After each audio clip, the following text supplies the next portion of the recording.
Аружан, не болды сонша шегін қатты ғой? Қызықты видеолар қарап отырмын. Жай ма? Жақсы контент үшін.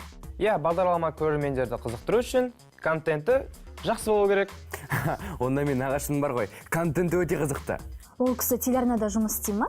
Ой, жоқ, бірақ әңгіме айтқанда бар ғой, өте қызықты қылып тіпті 3D форматта айтып береді ғой.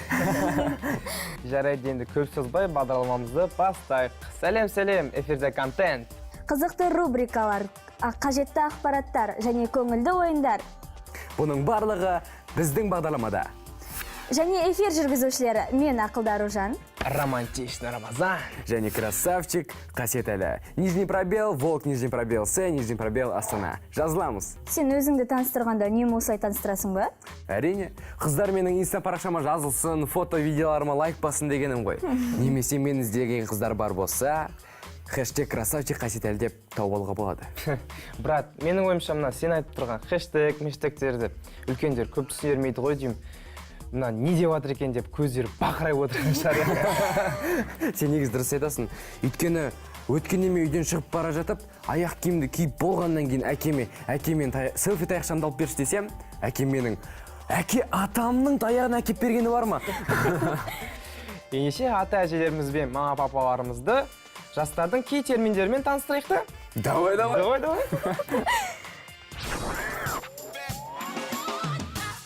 Хэштег деген инстаграмда палочки, крестики. Қалай? Что такое хэштег? Я не знаю. Не знаю. Бір неме темаға байланысты.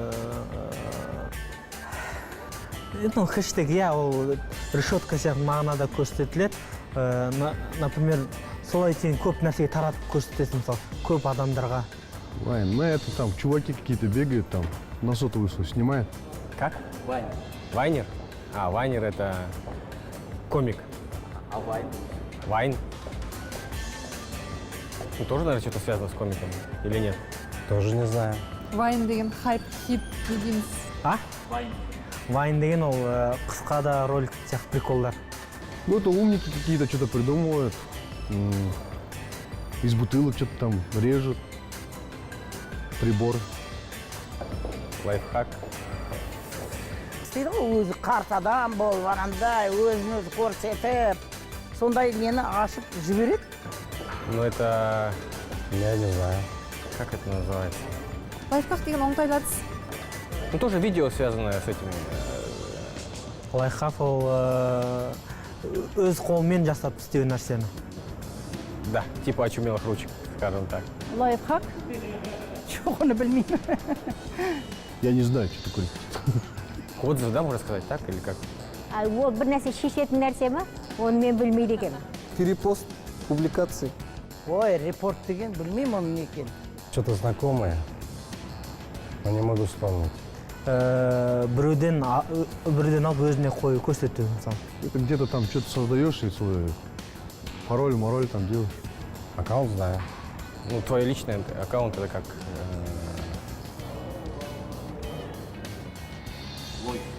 Логин? Логин то же самое, мне кажется. Ну, логин это как пароль, email. Лойс. А, ты Лойс говоришь? А Лойс не знаю. Лойс. Че? Лойс. Это что-то современное, там старый для этого, наверное, уже. Бас бармақ бас деген ба? Осы бір тәуір нәрсеге басады ғой соны. Лойс. Вообще не знаю, что такое. А, это лайк, оказывается. Ну, блин, я, честно говоря, я динозавр в этом. Оны түсінесің, біреулер маған соны басты дейді тұрады, яғып сұрап алады да тұрады, тәуір болса өзіміз ақ баспаймыз осы. Я былай. Жоқ, естіген жоқ. Ну, это твое там, что-то ты написал, и под низом кто-то там свое пишет. Хочет показаться. Комментарий под видео. Коммент? Я не знаю. Коммент дегеніміз енді комментировать ету ғой жаңағы. Әр постқа, неге, ютубқа, видеоға, любой нәрсеге өзінің ойын пікірін білдіру оқырман, көрермен. Соның бәрін адамды интернеттің ішінде ме бір жерлерде жүреді мен. Кейде қараймын дағы, ойбай бізде қарайтын болдық қой оған құрсын. Сон түрлі бәлесі бар. Ой, айналайын, Алла разы болсын, Алла разы болсын. Ай, мені түсіріп жатыр, айналайын, қаяқта жүрдің сен?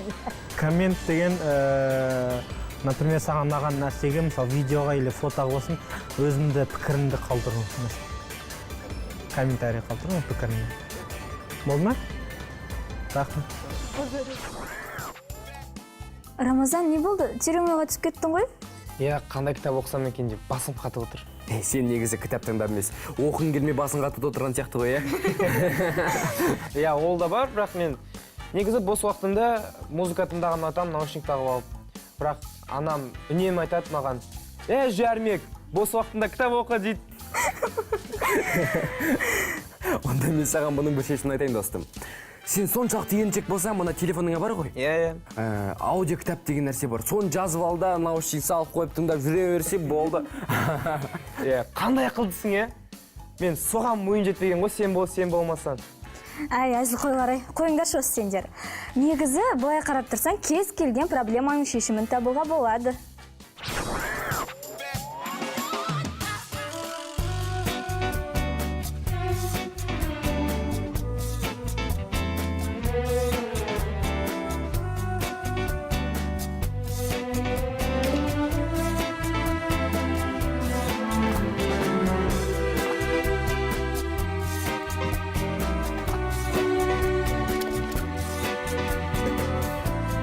Йо-майо! Сәлем достар, бұл шешім бар Айдары. Егер біз телефонымызды суға құлатып алған жағдайда не істейміз?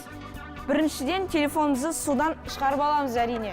Екіншіден, телефонымыз қосылу болса, оны өшіреміз. Ал телефонымыз өшіп қалса, оны қосудың қажет жоқ. Өткен телефонымыз тұйықталып қалуы мүмкін. Оданша телефонымыздың артын ашып, аккумуляторын шығарып алайық.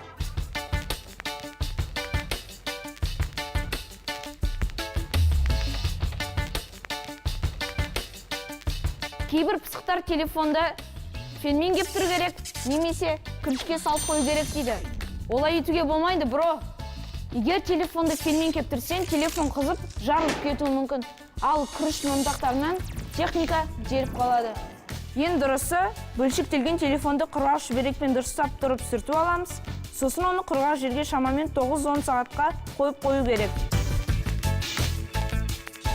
Ал егер ол бөлшектеуге келмесе, оны кәсіби мамандарға апарыңдар. Және есінде болсын, оны өз бетінше тоққа қоспа. Ондай жағдайда сені тоқ ұрып, телефон күйіп кетуі мүмкін. Және есінде болсын, бро, кез келген мәселенің шешім бар.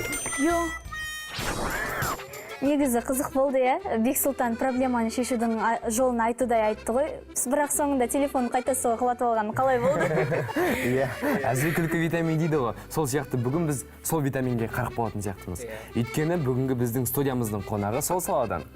Ал ендеше қарсаңыздар, Ха-Ха-Шоу жобасының резиденті Ақсұлтан Қалиев. Бой, сәлем, қалайсыздар? Ассалаумағалейкум.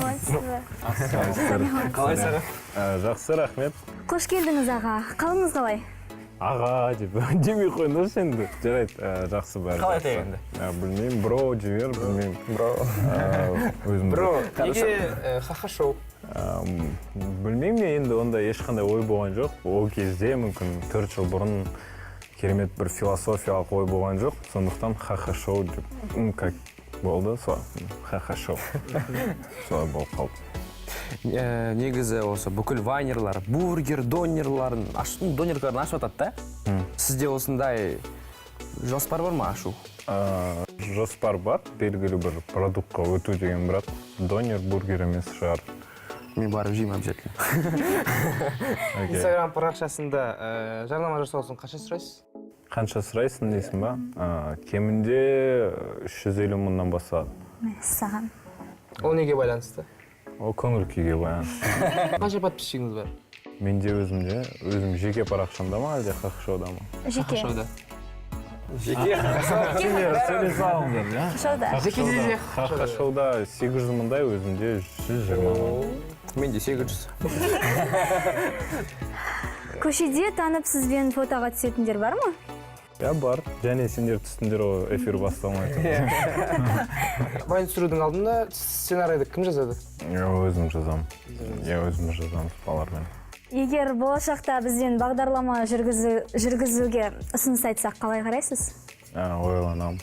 Қанша төлегендеріңізге бағынышты. Іс жүруіне жоғары болсын десеңші. Мен қазір енді семейный Мысалға қанша адаммын ғой мыңға деп. жүргізетін едіңіз? Білмеймін. Ол жағын Көңіл күйге байланысты. Ол жағы да көңіл күйге байланысты, иә. Сендер кәдімгідей бір салық комитетінде отырған. Жіберіңдер мені, айтпаймын деп отырған. Ал енді соңғы сұрақ емес, енді бір өтінішіңіз бар еді. Инстаграмыңызды ашып, сториске құрметті достар, контент жобасын көріңіздер деп салып жіберсе, видео салып Окей, қазір, иә? салып жіберсе. Дәл қазір. О, телефон құлатып алады жағасың ғой. Окей. Бірақ тегін, Тегін. Тегін? көңіл күйіңіз жақсы Жоқ, салмаймын. Қазір.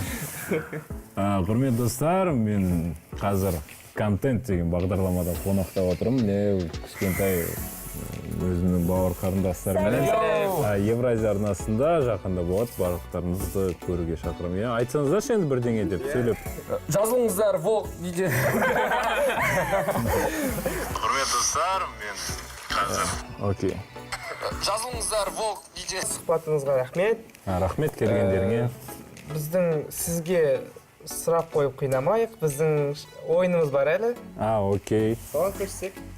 Незат емес шығар, иә? Сен кімді? Незат емес. Мен Незат ойнағанын ұнатпаймын, қорқамын. Одан қызықтау. Кет.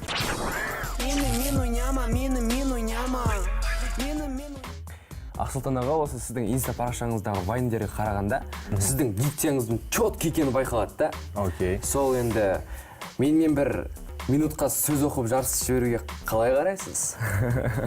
Кеттік жарсақ, соңғы рет неше жыл бұрын санай алмай қалғансың ба? Мектепте бастауышта санағам, оқитын.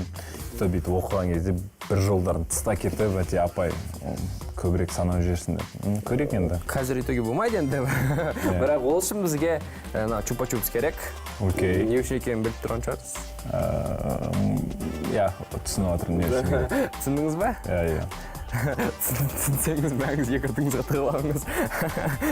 Ал енді дайынсыз ба? Окей. Бастаймыз ба? Ал 1, 2, 3. Үш жолаушы бір-бірін бұлақтың басында кез болыпты. Бұлақ бір тастақ жерде екен. Суды мұздай. Салқын жылпылдап тұрған таза бұлақ екен. Бұлақтың көзіне жақын бір тасты қойып тастайық, жолаушы болсаң осы бұлақтай бол деп жатыр. Осы бұлақтан сөздері қанған шешек. Тастауы.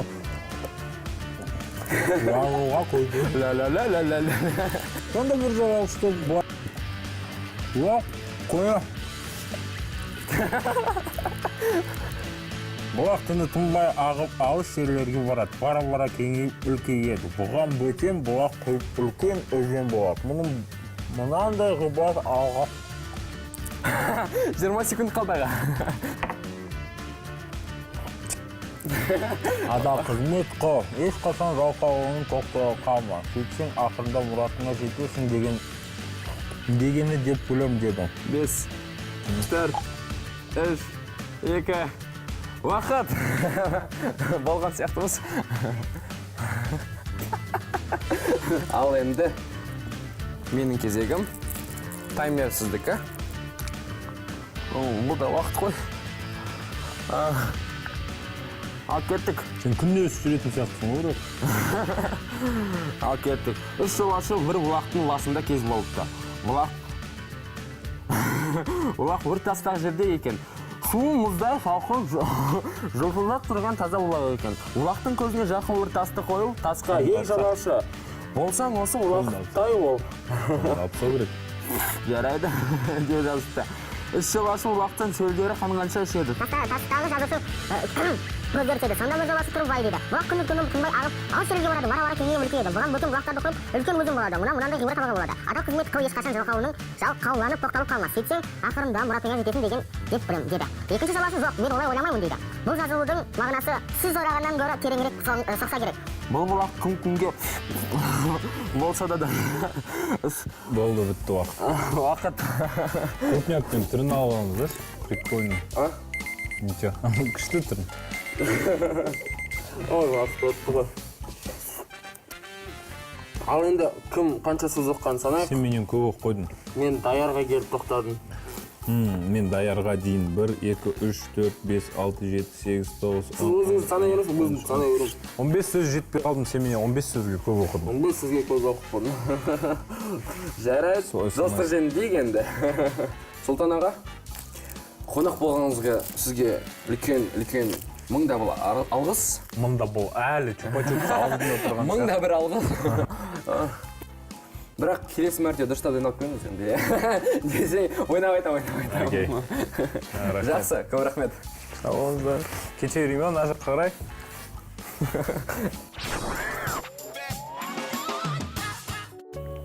Аружан, осы саған бір сұрақ қойғым келіп отыр. Бүгінгі күні айнаның алдында неше сағатын өткіздің? Жай ма? Енді кешігіп келген жоқсың ба? Осы сендер ойлайсыңдар ғой бояну оңай деп. Шын мәнінде ол мүлдем оңай емес. Сенбесеңдер келесі рубриканы қараңдар. Қиындатып отырған өзің ғой, боянбай шықсайшы. Құрысын танымай қалып жүреміз сосын.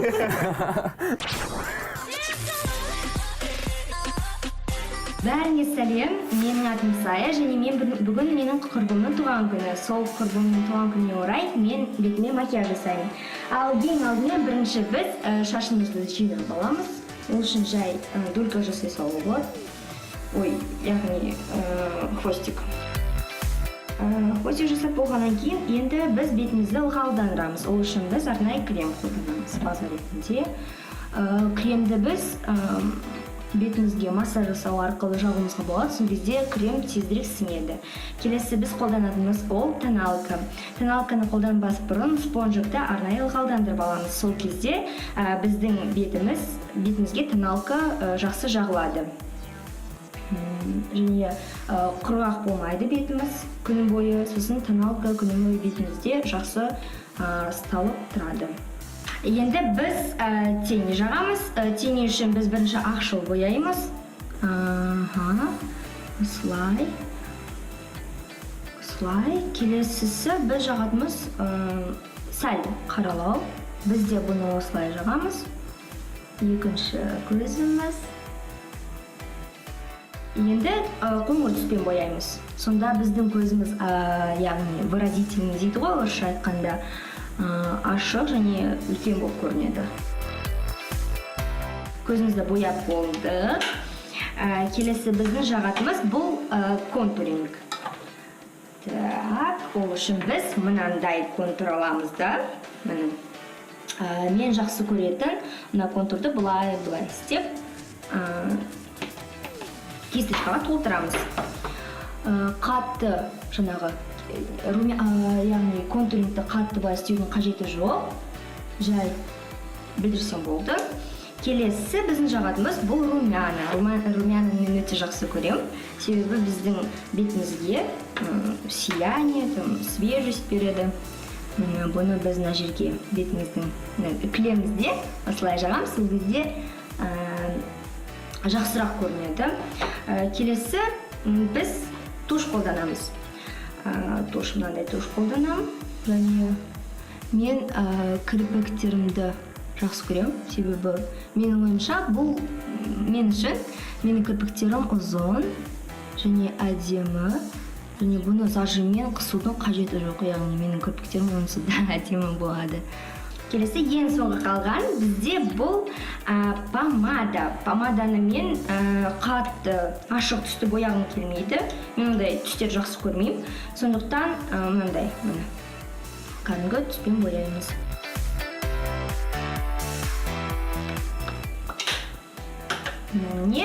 Осымен біздің макияжымыз аяқталды. Ал мен туған күнге кеттім. Жақсы, барлықтарыңызға сау болыңыздар. Пока! Қасиет, не істеп отырсың қазір? Жүректің бәрін быт-шыт қалсың ғой? Бро, саспа, мен эксперимент жасап отырмын. Мен бар ғой қазір мынадан газдалған сусыннан газдалмаған апельсин шырын жасаймын. Қараңдар. О май гад! Қасиет, мен саған бір нәрсе айтайын. Негізі әр дүниені өз маман жасаған дұрыс қой. Осы тым эксперимент жасағыш болып бара жатсаң, біздің профессор Жылзбаевта үйренсейші осы сен.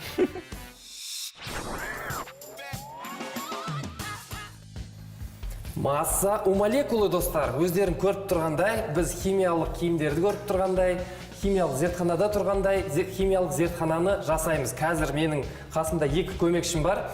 Оларды таныстырмас бұрын өзімді таныстырайын. Менің есімім профессор Жұлдызбаев, бірақ маған жай ғана Алмас десеңдер болады. Маған қол шапалақтағанды өте қатты жақсы көремін. Ну-ка. Бәрекелді. Сендерге қол шапалақтау үшін сендер как минимум өздерінің аттарыңды айтуың керек. Сенің есімің? Сәлем достар, менің атым Амина. Әкелбесті, молодец. Екінші көмекшімнің аты? Ал менің атым Дінмұхамед. Дінмұхамед, бәрекелді. Бұрын осыған дейін эксперименттер жасап көрдіңдер ме? Жоқ, жасап көрмеппін, бірақ қазір өте қызық болыпты. Бәрекелді. Мен өзім үйімде жасағанмын. Мысалы мен шипучкамен не істедің? шипучкамен газалған сусынды бір-біріне қосып, сонда ол жақта бір фонтан сияқты. Фонтан өте көп атқылады, жаңағы бөтелкенің сыртына қарай. Балалар, сендер де ойланып көріңдер, қандай эксперименттер жасап көріңдер. Бірақ қазір біз орындайтын эксперимент арнайы зертханада жасалып жатыр. Бізде халаттарымыз бар. Қазір очкиларымызды, көзілдіріктерімізді киеміз. Сондықтан сендерге ол экспериментті қайталауға болмайды, және де қайталай алмайсыңдар. Өйткені бізге керекті ингредиенттер мен реагенттер сендерде жоқ. Сендер қуаныштысыңдар ма менімен бірге зертханада тұрғандар? Иә, өте. Бастауға дайынбыз ба? Әрине. Сенбеймін. 1, 2, 3, дайынбыз дейміз. 1, 2, 3. Дайынбыз. Бәрекелді. Ол үшін мен сендер сияқты қолғапты киюім керек арнайы. Сендер мына ыдысты қандай атты екенін білесіңдер ме? Қалай аталатынын? Иә, білеміз. Не қалай аталады? Бағана маған мензурка дедіңдер ғой. Иә. Шынымен не екен? Колба. Колба, иә? Колбаның барлығымыз енді не екенін білеміз, иә? Химиялық ыдыс. Бәрекелді. Ал мынау қандай ингредиент екенін кім біледі? Мен білем, мысалы, ол, мен ойымша, ол перекис водород табылады. Сен маған көмектесесің, сен бірінші айттың, иә, сутек тотық екен. Жоқ, сен айттың да. Сол үшін сен бірінші боласың. Так, сенмен бірге біраз мөлшерде сутек тотығын қосамыз, жеткілікті. Кішкене экономдау деген жоқ, иә, сенде? Сен сутегің емес, сондықтан бәрін қосайын деп жатсың. Ал сен барлығымызға тағы да мәлім, белгілі басқа ингредиентіміз бар. Ол былайша айтқанда бәріміз білетін калий перманганат. Білеміз оны, иә? Білмейсіңдер сендер оны. Марганцовка деп білеміз оны, иә? Осы марганцовканы кішкене қасыққамен саған салып берем. Сен оны қосуың керек мынаның ішіне. Мен бірақ 3-ке дейін санаған кезде ғана, иә? Жарайды. Оғанға дейін қосып жіберіп жүрме. Зертханамыздан ештеңе қалмай қалуы мүмкін. Кішкене көбірек қосайық. Қорқынышты ма? Иә. Қызық. Өте қызықты. Не болады деп ойлайсыңдар? Мүмкін көп шығады. Жоқ, олай емес. Қазір біз оны тексереміз. 3-ке дейін бірге санаймыз, иә? Үшеуміз бірге. Ағылшынша санайық. Қатты. 1, 2, 3. 1, 2, 3. Неге шапалақтамаймыз? Қызық эксперимент ба? Иә, қызық эксперимент. Бұл эксперименттің аты гейзер деп аталады екен. Табиғи гейзерді білеміз бе? Иә. Ой, жоқ, білеміз. Табиғатта. Көрмедіңдер ме?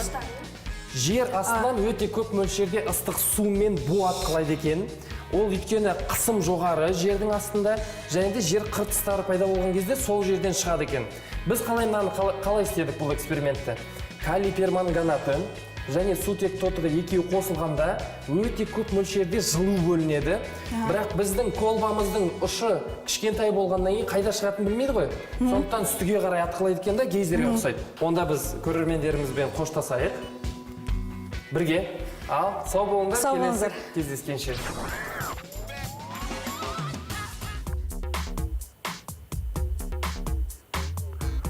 Айтпақшы. Не болды? Ей, мен бүгін үйден қайшымені жеп алып келдім ғой. Шайма сенкі. Енді бүгін біздің бағдарламаның алғашқы шығарылымы емес па? Тұсауын кеспейміз бе? Тұсау кесетіндей бала емес қой? Енді ырымы ғой жай. Ырым болса мына біз түсіріп тұрған камераға тұсауын кесейік тағы. Жобалар оң болсын деп. Сосын тұсауы кесілген сәби қолына қалам, домбыра, я ақша таңдағандай, қай жүргізушіні түсірсек деп таңдап тұрсын дейсіңдер ғой. Мен таңдаймын. Бірақ бар ғой, негізі сол рас екен. Мен мысалы тұсауымды кескен кезде қолыма қалам таңдаған екенмін. Әп-әдемі сурет салып қоям. Онда саған бар ғой, біздің келесі рубрикамызға қатысып көру керек. несі бар, алдағы уақытта қатысармын. Ал қазір біздің келесі айдарымыздың қонағы Еуразия арнасының тележүргізушісі Айдана Сүйінбай мен әріптесіміз Қанаттың сурет салу шеберлігін бағалап жіберейік. Бәріне сәлем. Бүгін мен сұлу, сымбатты, көркем бұрымды мен ойын ойнаймын. Оның кім екенін қазір көресіздер.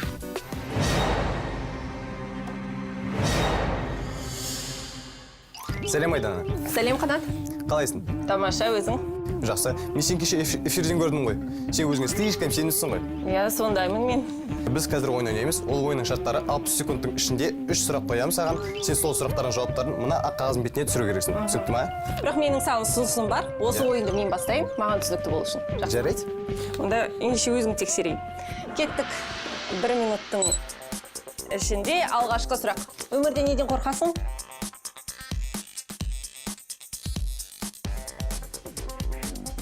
Түсініксіз ол не? Не ол? Жылан. Иә. Екінші сұрақ. 1 миллион теңгең болса, неге жарататын едің? Қайда жарататын едің? Көлік. Үшінші сұрақ. Өткен өмірде кім болдың деп ойлайсың? О.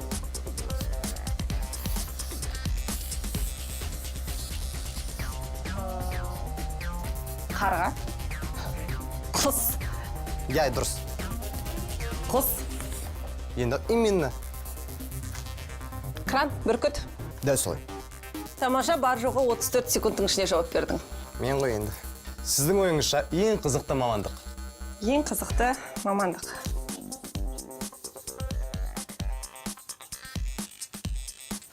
Ағаш, жүргізуші.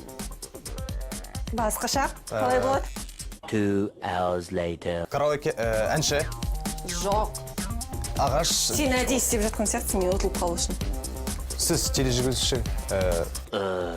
Журналист. Тамаша. Хобби. Хобби. Тіпті оңай.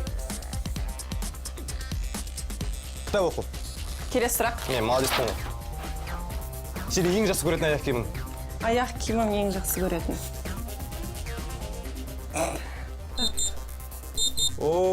Отолды. Дегенмен. Жақсы көретін тағамың қандай? Маған көрінбейді, сәл шылшысаң. Бұл не? Лапша, спагетти. Дұрыс, иә. Өміріңдегі ең қиын мамандық. Қайсы деп ойлайсың? Дүние жүзіндегі өмірдегі Қанат көрінбейді, былай тұр. Бұл не? Мынау не, қазан ба? Жоқ, егер олар болмаса, онда біз тұрған жерде болмайды. Қалай ойлайсың? Біз тұрған жер, ол қай жер? Біз қай жерде тұрмыз? Құрылысшы? Иә, дұрыс. Еңбек демалысын қалай өткізер едің? Отпуск. Қай жерде? Париж. Дұрыс. Әлемдегі қандай супергерой болатын едіңіз? Мысалы, Бэтмен, женщина-кошка. Ал шығармашылық кейіпкер жатады ғой, иә? Иә. Ендеше, бас, мұрын, құлақ, тез жүретін адам. Жоқ. Мен саған бұған тиесілі бір дүниені салайын. Ол? Микрофон, ағаш. Жоқ. Алдар көсе, домбыра. Жоқ. Қанат, әдейі істеме. Не ол енді айтса ешені. Мен әжем саған ғана жақсы алады ғой. Криминалдық дүниелерді банаға зерттеуге көмектесетін дүние. Шерлок Холмс. Тамаша, шылмай ғой. Қандай мультикті жасап көресіз? Мультик? Иә. Мультик көрмедім демеңші. Мультик көрмеймін, бірақ. Сонда да, анда-санда қарайтын бар. Иә, дұрыс. Қандай музыканы жақсы көресіз? Қандай музыканы жақсы көремін? Jazz. 91, 91? Иә. Достар, өкінішке қарай, біздің көкжіріштегі уақытымыз аяқталды. Біз сіздермен бар жоғы бір ғана аптаға қоштасамыз. Ал сіздер осы аралықта болса тұрмай, біздің жоба жайлы барлығына айтыңыздар. Көрсін, ұнаса біздің видеоларды репост жасап, хэштег красавчик хатидан белгілесін. Қысқасы, Еуразия арнасынан әр апта сайын контент бағдарламасын асыға күтіңіз. Өйткені бұл нағыз сіз көретін контент. Сау!